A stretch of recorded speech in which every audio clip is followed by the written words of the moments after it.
What's going on, Laker fans? Welcome in. I'm Jimmy Crowther, and today we're breaking down the Lakers roster headed into next season, from LeBron James all the way down to Devontae Cacok. And you're like, who? Don't worry, we'll get there. But let's start with the surefire starters going in to next season. I think there's four. These are the four that are going to start at the beginning of the year. It's LeBron James, AD, Kyle Kuzma, and Danny Green. And it all starts with LeBron. He's going to be a big-time leader this next year. He's a veteran. He's been around. He's been inside the Lakers organization now. They know who he is, and he is one of the best players in the NBA. He's going to have to step up. Obviously, he was hurt a lot last season, but outside of that, his stats were pretty impressive. But we know what we're getting in LeBron James. Of course, the new guy coming in, it's Anthony Davis, traded from the Pelicans to the Lakers in that blockbuster deal earlier this offseason. He's going to be the long-term answer for the Lakers going forward for the rest of the future. I'm really excited to see what AD can do in LA alongside LeBron James. Their stats speak for themselves. They're two of the top 5 players in the league today, and they're on the same team. They're going to be running the show in Los Angeles. Now the third starter, Kyle Kuzma. He was more of that full-time starter last season as opposed to his rookie year, but this next year, he's going to be one of the guys, if not one of the top 3 guys on this team. The biggest question mark I have for Kuz is, will he be able to defend power forwards in the NBA that are starting alongside him? It's going to be a huge question mark for him, and so is his efficiency. That 30% from 3 is not really going to cut it if he wants to be a starter on a playoff team. He's going to have to knock down shots a lot more consistent than he has in his previous 2 years, because his shots are about to mean a whole lot more. Now, one guy that's a veteran, he's been around, he knows how much his shots mean, it's Danny Green. One of the best three-point shooters in the NBA last season, and really it consistently for a long time. A great pickup by the Lakers. Obviously, they got him after the whole Kawhi Leonard fallout, and now they bring him in. He's their starter. He's really the only true guard that's going to be in this starting 5 on a regular basis. When you look at the top 3 shooters in the NBA from last season, he was right up there. The second best three-point shooter in the league behind Joe Harris. Joe Harris, 47.4%. That's absolutely ridiculous for one thing. But Danny Green's not far behind at 45.5%. So the one thing we don't see in these 4 starters is a true point guard. There's no true point guard, but apparently LeBron James is going to be running the show in LA. So what is your confidence level in LeBron running point guard on a scale of 1 to 10? 1 being, heck no, get LeBron out of the starting point guard position, give me a true point guard. 10 being, yeah, we're going to win a title with him there. I think I'd lean closer to that 9-10 range than I would to the 1 or 2. So let's look at 3 potential starters for the Lakers next year. These are guys that'll probably cycle in and out in that 5th starting spot. It's DeMarcus Cousins, JaVale McGee, and Kentavious Caldwell-Pope. And it starts with Boogie. They, of course, signed him to a 1-year deal this past summer on a low-risk, high-reward kind of minimum deal.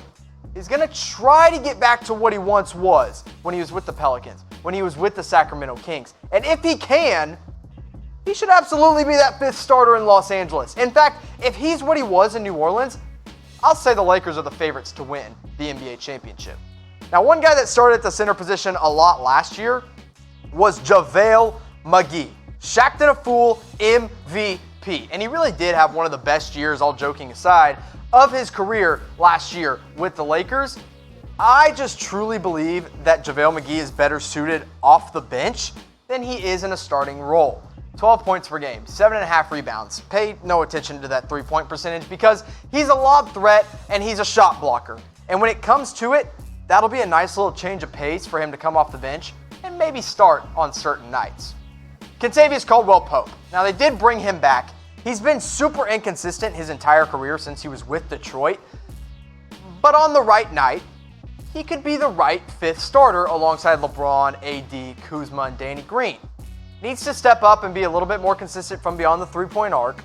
But defensively, he can get it done, and he can guard positions from the 2, the 3, sometimes even some bigger point guards. But who do you think needs to be that 5th starter in Los Angeles? Who is Frank Vogel going to slip in there with LeBron, AD, and the rest of the crew? Let me know in the comments section. Now, here are some role players, guys that probably shouldn't start, but that will get consistent minutes off the bench. Quinn Cook, excellent shooter. Avery Bradley, excellent defender. Rajon Rondo, excellent floor general. Well, let's take a closer look at Quinn Cook. They obviously stole him from the Golden State Warriors this offseason as a free agent. And man, off the bench, the dude can light it up from beyond the three-point arc. He can run the point guard position, or he can play off the ball and be a two guard.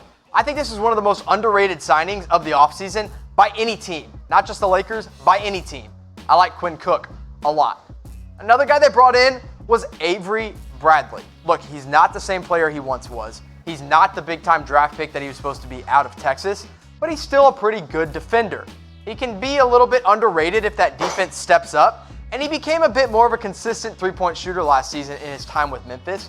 I like the Avery Bradley pickup. I think he'll be just fine in Los Angeles. Rajon Rondo, a familiar face among the Laker organization. They brought him back, and really, he can be a valuable defender. He can still run the point. He had a bit of an up-and-down season last year. He only played in 46 games. But when you need a floor general, when you need some guy to go out there and run the point that's not LeBron, Rondo makes a lot of sense. Also, the dude can throw a punch. We know that. So here's the question. Who should be the primary backup point guard now? Should it be Quinn Cook or should it be Rajon Rondo? With Cook, you get the offense, you get the three-point shooting, you get all that, you get a guy that can play off the ball. If you want Rondo in there, you get a floor general, a smart passer, and a little bit better of a defender. Now let's take a look at the end of the bench because they did kind of add some pieces to fill out the rest of the roster with Troy Daniels. Of course, they have Alex Caruso, Jared Dudley, and then they drafted Talen Horton-Tucker. Let's take a closer look at Troy Daniels. Of course, they signed him because the dude can shoot. When the Lakers need a three-pointer, this is a guy they're going to put into the lineup. He's not going to get consistent minutes. There's going to be some nights where he doesn't even play. But I do believe that this is one of those end-of-the-bench guys that can eventually crack the regular rotation if his three-point shot is starting to fall. Outside of that, he doesn't provide a whole lot. You see what he did last season with Phoenix, of course, the lottery-bound team. 6 points per game, not a lot of rebounds, not a lot of assists at all, but the three-point percentage at nearly 40% is nice to add to any team. Now let's talk about Alex freaking Caruso. He had some really fun moments near the end of the year last season. I mean, heck, he put up like 25 points in one game or 35 or something ridiculous. He is absolutely a good third-string point guard. You don't ever want him as your starting point guard or really even as your second-string guy, but if you need someone to come off the bench late in games or when someone gets hurt, Alex Caruso can do that. You see what he did last year in his limited time with the Lakers. Of course, he spent a lot of that time in the G League. And what sticks out to you is that 48% from three. He didn't take a whole lot because he didn't get a chance to, but when he took them, he made them.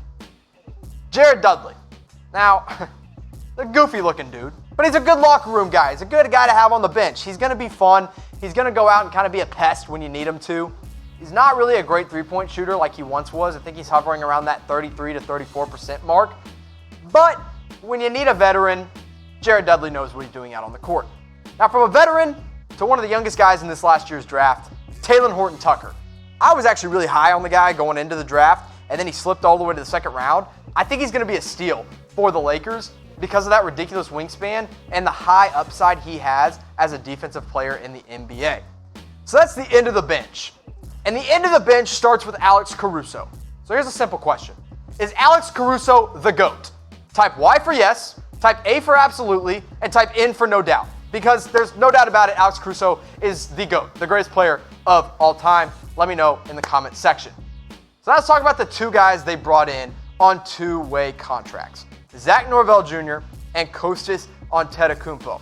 These were their summer league stats. They don't really stick out to you a whole lot, but it's at least worth mentioning. Now, Zach Norvell Jr., of course, went undrafted in this last year's draft. They just went out and got him on their own.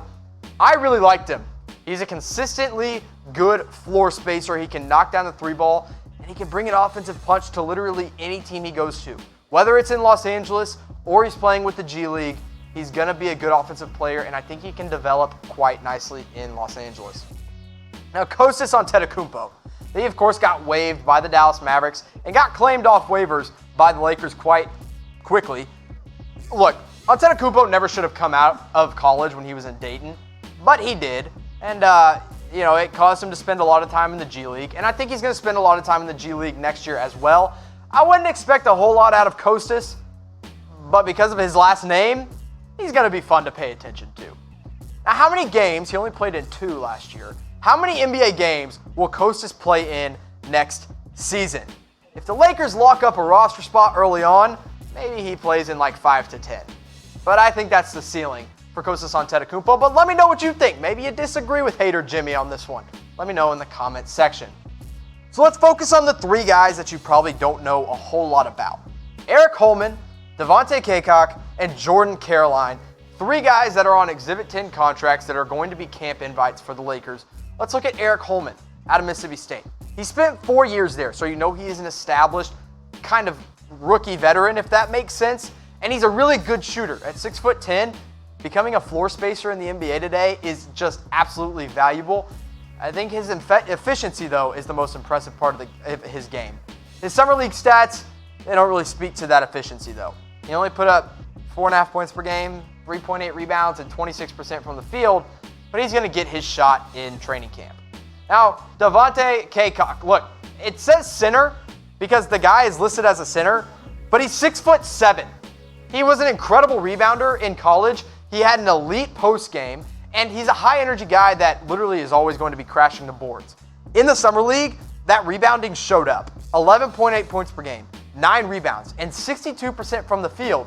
A 6'7" guy playing the center position. That's what he did. I'm excited to see what this guy can do when it comes down to training camp. Now the last guy, Jordan Caroline, another guy that went undrafted in the 2019 NBA draft. I thought he should have been picked up, but he wasn't.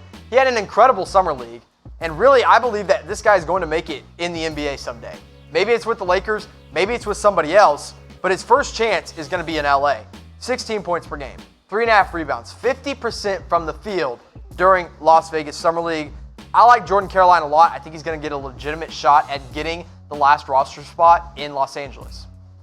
They left one open. They've got one guaranteed roster spot open in Los Angeles. So who do you think should get it? Maybe it's Andre Iguodala. Maybe it's Jordan Caroline. Whoever it is, let me know in the comment section.